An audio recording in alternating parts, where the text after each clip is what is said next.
नमस्कार दोस्तों, हमारे YouTube चैनल संस्कार बुक्स क्लब में आपका बहुत बहुत स्वागत है। हमने श्रीमद् भगवद गीता के महत्वपूर्ण श्लोकों की एक सीरीज शुरू की है जो आम इंसान के जीवन को समृद्ध बना सके। इस एपिसोड में आज हम लेकर आए हैं गीता के अध्याय 7 में उल्लेखित जीव की उत्पत्ति व पंचमहाभूतों का सिद्धांत के बारे में जानेंगे।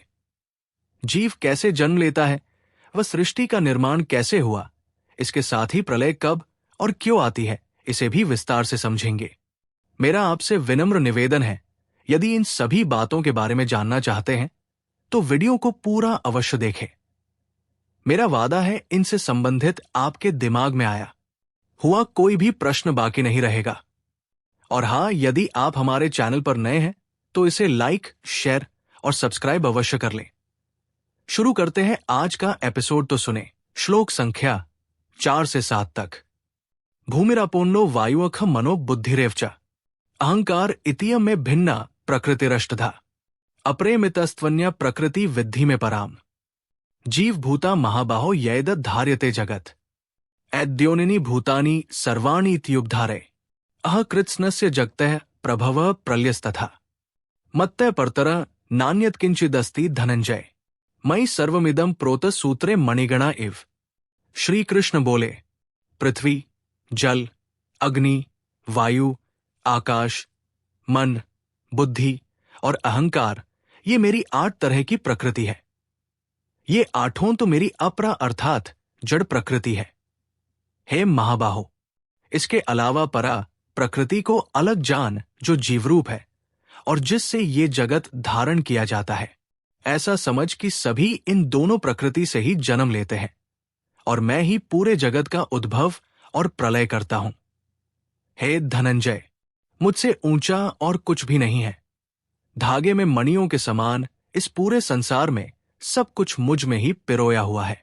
अर्थ, इस श्लोक के शुरुआत में ही भगवान ने साफ साफ बता दिया कि 5 महाभूत अर्थात पानी, आग, हवा, पृथ्वी, आकाश और मन, बुद्धि, अहंकार 8 उनकी प्रकृति है, लेकिन वो खुद इनमें से कुछ नहीं है। इसलिए अगर मनुष्य उन्हें पाना चाहता है तो उसे इन 8 प्रकृति से ऊपर उठना होगा, यानी इनके परे जाना होगा। सृष्टि की रचना से पहले ब्रह्मांड में पहले से 2 चीजें मौजूद थी, चेतना तत्व और पदार्थ। चेतना तत्व को देखा नहीं जा सकता क्योंकि वो निराकार है। पदार्थ बहुत ही सूक्ष्म आकार में मौजूद होती है, इसलिए पहले वो भी दिखाई नहीं देती है। जब ये दोनों साथ आ जाते हैं तब निराकार साकार में बदल जाता है, यानी वो दिखाई देने लगता है। शास्त्र बताते हैं कि सबसे पहले ब्रह्मांड से 5 सूक्ष्म तत्वों का जन्म हुआ। इन्हें पंचभूत कहा जाता है। ये है 1 आकाश, 2 हवा, 3 आग, 4 पानी, 5 भूमि या पृथ्वी। शुरुआत में ये सूक्ष्म रूप में थे, जिसका मतलब है कि वे दिखाई नहीं देते थे। इन 5 तत्वों में भी तीनों गुण सत्व, रज और तम होते हैं। हर सूक्ष्म तत्व का अपना अपना अलग गुण होता है। जैसे आकाश तत्व में आवाज पैदा करने का गुण है, हवा में स्पर्श करने का गुण है, आग दिखाई देने यानी विजिबिलिटी को उत्पन्न करती है, पानी में स्वाद पैदा करने का गुण है और पृथ्वी में गंध उत्पन्न करने का गुण है। ये 5 तरीके हैं जिनसे मनुष्य अपनी 5 इंद्रियों, सेंस ऑर्गन्स के माध्यम से प्रकृति या पदार्थ को महसूस कर पाता है। सूक्ष्म तत्वों, सटल एलिमेंट्स के सात्विक हिस्से से ज्ञानेंद्रिया, सेंस ऑर्गन्स उत्पन्न होती है। जैसे आकाश के सात्विक हिस्से से कान बने, हवा से त्वचा, आग से आंखें, पानी से जीभ और पृथ्वी से नाक बनी। 5 तत्वों के पूरे सात्विक हिस्से से मनुष्य के अंतःकरण का जन्म होता है। अंतःकरण में 4 पहलू शामिल है। मन, ये हमेशा शक या डाउट करता है। बुद्धि, ये सोचकर फैसला करती है। अहंकार, ये मैं करता हूं का भाव पैदा करता है। और चित्त यानी मेमोरी। इसी तरह सूक्ष्म तत्वों के राजसिक अंश से कर्मेंद्रिया यानी ऑर्गन्स ऑफ एक्शन उत्पन्न होती है। आकाश से आवाज, हवा से हाथ, आग से पैर, पानी से जन्नांग, जेनिटल्स और पृथ्वी से गुदा, एनस उत्पन्न होते हैं। सूक्ष्म तत्वों के तामसिक गुण से स्थूल तत्व यानी ग्रोस एलिमेंट का जन्म होता है। इस तरह आकाश, हवा, आग, पानी और पृथ्वी के स्थूल तत्व उत्पन्न होते हैं, जिन्हें मनुष्य अपनी आंखों से देख सकता है। एक बार जब 5 स्थूल तत्व पैदा हो जाते हैं, तो उससे हमारे शरीर के साथ साथ पूरी सृष्टि का निर्माण होता है। पदार्थ कभी बढ़ता या घटता नहीं है, केवल उसकी स्थिति या अवस्था में बदलाव होता है, यानी वो छुपी हुई स्थिति से साफ साफ दिखाई देने लगता है। लेकिन जब तत्व पूरी तरह से स्थूल हो जाते हैं, तब सृष्टि का क्या होता है? तब प्रलय का समय आता है। प्रलय के बाद एक बार फिर से स्थूल सूक्ष्म में बदल जाता है और उसके बाद वो दोबारा स्थूल हो जाता है। इस तरह ब्रह्मांड हमेशा इस चक्र से गुजरता रहता है। लेकिन प्रलय आने के बाद भी ब्रह्मांड हमेशा बना रहता है। प्रलय के बाद भी चेतना तत्व वैसी की वैसी बनी रहती है, उसमें कभी कोई बदलाव नहीं आता।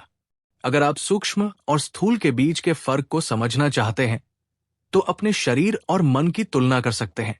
मन और शरीर दोनों की रचना होती है, लेकिन मन सूक्ष्म है, जिन्हें आंखों से देखा नहीं जा सकता, और शरीर स्थूल, ग्रोस है, जो आंखों से दिखाई देता है। इसके बाद भगवान प्रकृति के बारे में बताते हैं, जो 2 तरह की होती है, परा और अपरा। 8वां पदार्थ अपरा यानी जड़ प्रकृति, डेड मैटर है। अपरा का मतलब है जो प्रकट हो गया है, यानी जो दिखाई देने लगा है। संसार अपरा प्रकृति में आती है क्योंकि इसे इंद्रियों के माध्यम से देखा जा सकता है। इसी संसार में माया भी है, जो मनुष्य को उलझाती है। जब जीवन सिर्फ अपरा प्रकृति में जिया जाता है, तो वो बंधन की प्रक्रिया बन जाती है। अपरा प्रकृति कभी एक जैसी नहीं रहती, इसमें लगातार बदलाव होता रहता है। दूसरी प्रकृति है परा प्रकृति, यानी चेतना तत्व या कॉन्शियसनेस। परा प्रकृति में कभी बदलाव नहीं होता। परा प्रकृति मनुष्य को मुक्ति की ओर ले जाती है। परा प्रकृति वो बीज या आधार है जिससे अपरा प्रकृति बनती है। परा प्रकृति को देखा या छुआ नहीं जा सकता। ये इंद्रियों, मन, बुद्धि से परे होती है, इसलिए इसे सिर्फ अनुभव किया जा सकता है। ये वो एहसास है कि हाँ, कोई तो शक्ति या एनर्जी है जिसके आधार पर पूरी सृष्टि चल रही है। कुछ तो है जो मनुष्य के शरीर से जुड़ा हुआ है, जिसके कारण ये शरीर चल रहा है। नहीं तो क्यों मर जाने के बाद दिल होते हुए भी वो धड़कना बंद कर देता है, नाक होते हुए भी वो सांस नहीं ले सकता? क्यों होता है ऐसा? इसका कारण है कि जिस आधार पर ये शरीर चलता है, जब वो शरीर से अलग हो जाए तो उसे मृत्यु की अवस्था कहते हैं। परा प्रकृति से ऊपर कुछ भी नहीं है, क्योंकि ये स्वभाव से अजन्मा, अनश्वर है, यानी जिसका कभी जन्म नहीं होता, जिसका कभी नाश नहीं होता। जन्म लेने के लिए बीज की जरूरत होती है, लेकिन जिसका जन्म ही ना हो, उसे बीज की जरूरत है ही नहीं। इसलिए कहा गया है कि सृष्टि के सृजन से पहले भी परा प्रकृति मौजूद थी, और इसके प्रलय के बाद भी उसका अस्तित्व वैसे का वैसे ही बना रहता है। दुनिया बनने से पहले ब्रह्मांड में कॉन्शियसनेस और मैटर मौजूद थे, और जब चेतना तत्व या कॉन्शियसनेस मैटर के संपर्क में आई, तब इस सृष्टि का निर्माण हुआ। भगवान कहते हैं कि अगर परमात्मा को पाना है, तो मनुष्य को इन 8 प्रकृति से ऊपर उठकर उनसे परे जाना होगा, तब परा प्रकृति को अनुभव किया जा सकता है। ऐसा केवल योग साधना के द्वारा ही संभव है। इसलिए भगवान ने पहले ही योग की प्रक्रिया के बारे में बड़े विस्तार से समझा दिया था। इसके बाद भगवान कहते हैं कि जीवन की शुरुआत करने के लिए इन दोनों प्रकृति की जरूरत होती है। परा और अपरा प्रकृति को जोड़ने का काम एनर्जी करती है, जिसे प्राण कहते हैं। जब दोनों प्रकृति के बीच का ये पुल यानी प्राण शरीर से निकल जाता है, तो शरीर बेजान हो जाता है। जिस तरह धागा एक एक मणि में पिरोया हुआ होता है, जिसके आधार पर माला बनती है, ठीक उसी तरह ब्रह्मांड की हर चीज में भगवान धागे के रूप में पिरोए हुए हैं। जिस तरह माला तैयार हो जाने पर सिर्फ मणियां दिखाई देती है और उसका आधार धागा कहीं छुप जाता है, ठीक उसी तरह भगवान भी दिखाई नहीं देते, लेकिन वो सभी जीवों के आधार हैं। भगवान पूरे ब्रह्मांड का आधार है। जैसे धागे के बिना मणियां बिखर जाती है, भगवान के बिना भी सारे ग्रह, नक्षत्र, तारे सभी तितर बितर हो जाएंगे। भगवान ही वो एकमात्र तत्व है जिनके कारण पूरा ब्रह्मांड टिका हुआ है। इस श्लोक में अपरा प्रकृति से परे जाने के लिए इसलिए कहा गया है क्योंकि मनुष्य के मन में लगातार ख्यालों का आना जाना लगा रहता है। वो हमेशा आज और कल की चिंता में डूबा रहता है। अगर मन में कोई दुविधा हो तो सही फैसला लेने की क्षमता खो देता है, जिससे चिंता बढ़ने लगती है या मनुष्य में मेरा के अहंकार में घिरा रहता है।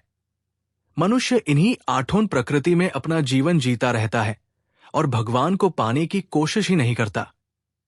केवल मनुष्य का जीवन ही जीव को परमात्मा तक पहुंचा सकता है और जन्म मरण के चक्र से मुक्ति दिला सकता है।